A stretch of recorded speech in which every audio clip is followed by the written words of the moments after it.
Welcome back. Through the organization Osborne, the LGBTQIA program offers case management services to LGBTQ New Yorkers who are involved in criminal legal issues or at risk of being involved. The program collaborates with members of this community to ensure they accomplish their goals by providing resources and prioritizing healthcare, employment, and more. Senior Health Educator and Community Liaison for Osborne's LGBTQIA program, Grace Detrevarah, joins me to discuss the program.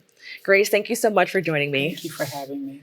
Now, can you talk about the overall mission of the organization Osborne? Well, I will just stay on this part right here, that they transform lives. And it's usually those individuals, families, and communities that are affected by our criminal justice system throughout since 1933. Now, what is the LGBTQIA case management program? It is a program where we actually guide, lead, and assist and do lots of referrals for those who are affected by the criminal justice system who just so happen to be LGBTQIA. It's not new work. It's not even work where it requires a lot of education at certain levels. At the level in which I've had the privilege to do, I've been able to use my own lived experience as a person with a criminal justice, background.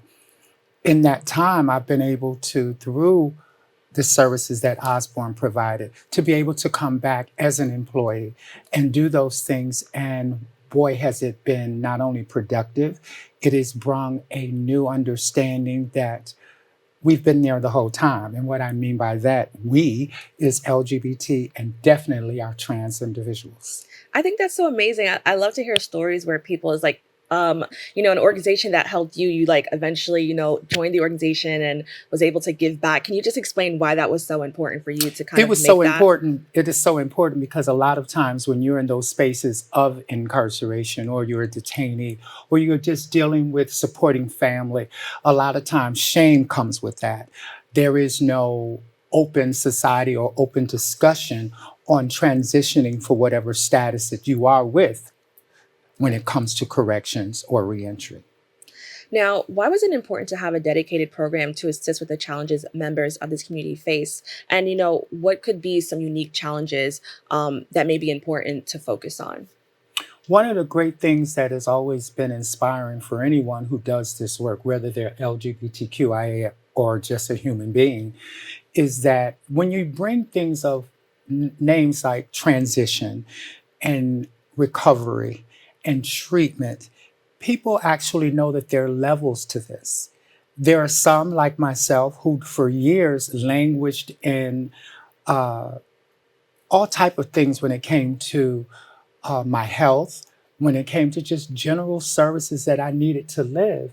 A lot of times, this community in particular, we're no different than anyone else. However, due to shame and stigma and that already comes with dealing with the criminal justice system, Right. and then you add on what some perceive as another problem, which I've never really took kind to, but that is one's gender identity.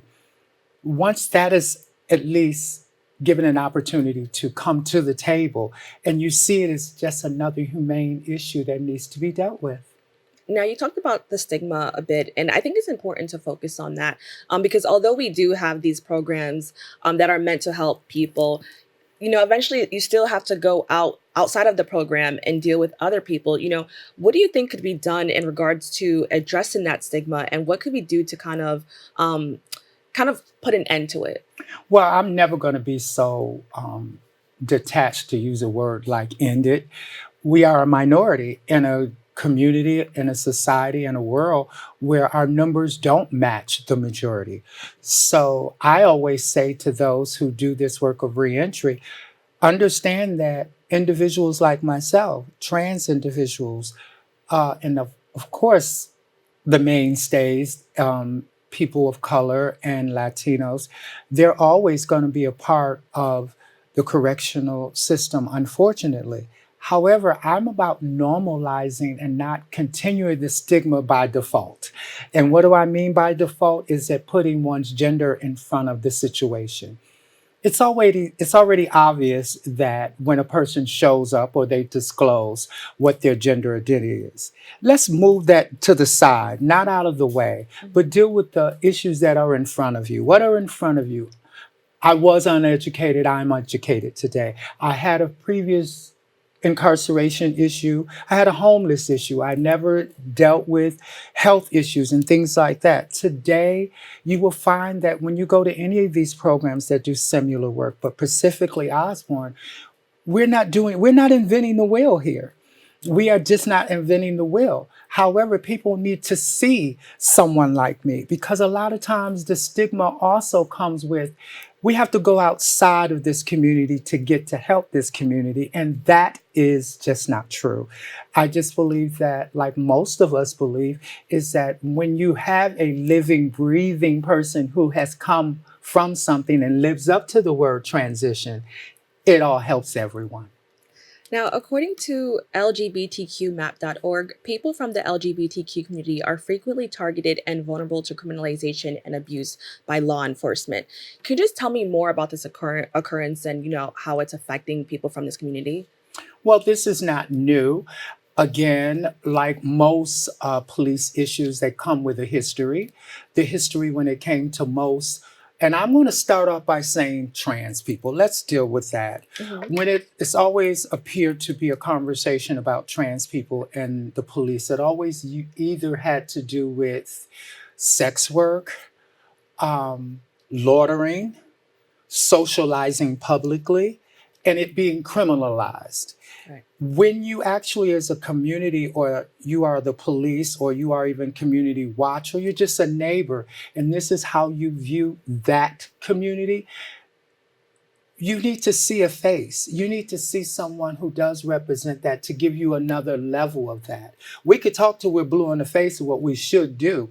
But one thing that we know in this city is that when you actually able to show and tell, it becomes a new conversation. Now, I want to talk about some of the services that your organization does. Of course. How does your organization help, people just address issues of discrimination in and outside of the court? Well, let's keep with our mission statement. We are an organization that transforms lives, families, and communities. When you bring up those other issues of other categories, whether they're political or regional, I'm just going to say this, that we're no different than anyone else. However, let's not be unrealistic that their main goal there is to transition people from one thing to another. I'm sure those things are always addressed as we go toward that. Hmm. But specifically, I would never say on this show, or any show for that matter, about the policies or the ideas in which Osborne may have right now. I know that when it comes to freedom and transitioning, it comes for and with the LGBTQIA community. And can you talk about self advocacy? I know there's training for that. Why is self advocacy so important? And it's something that people should learn how to do. Because it's a classic fabric of this country here. When we look at every issue, from women issues to people of color issues to whatever issues, mobilization always starts off with a conversation. And then you get those people who can advocate that and get it out to the community in which you seek, in which you just also maybe want them to hear what you have to say with proof and receipts and ideas. So that's how I just would think that I would answer that. Now, in addition to legal services, the program offers healthcare, employment services, and peer support. And I was so glad to hear peer support because I think it's so important to have help. Like, of course, it's important that the people, could help you. But to have a peer help you, I think is so important. So can you just talk a little bit more about that effort? Well, shout out to my peers. I want to give that out because peer goes not only for this agency. I believe that most agencies that do reentry work, you can't live without us. How are we going to be able to say that we are transforming lives if you only have people there who are of executive teams or those uh, logistical things? You've got to have that, and it's been so great for me because, as I've said, I was a former incarcerated trans woman. Went to an agency called Osborne Association, took those programs, no different than anyone else who comes in contact. I just happen to be LGBTQIA affiliated, and I'm also a Black trans woman. Me saying that empowers those who are maybe still doing criminal history and want to come out, and they know my story, quite documented. I'm always everywhere running my mouth. But the whole thing that is inspiring to an agency like Osborne and such a vast many services is that every department always needs our peers and our mentors, and we're no different. It's just that please understand that doing this work regarding the LGBTQIA and such vast agencies is important, but we've been there the whole time. We were there the whole time. Now, what are the requirements to be eligible for these services? So if someone's watching, how do they know that this program may be the right fit for them? Well, first of all, you can go to Osborne online. You can go to Grace Detrevarah on Facebook. You can go to you can email me, and that is my first initial and my last name at osborneny.org. Or you can give us all a call at 929-239-5902 and start from there, because we've got to do like everything is. You have to first have that conversation.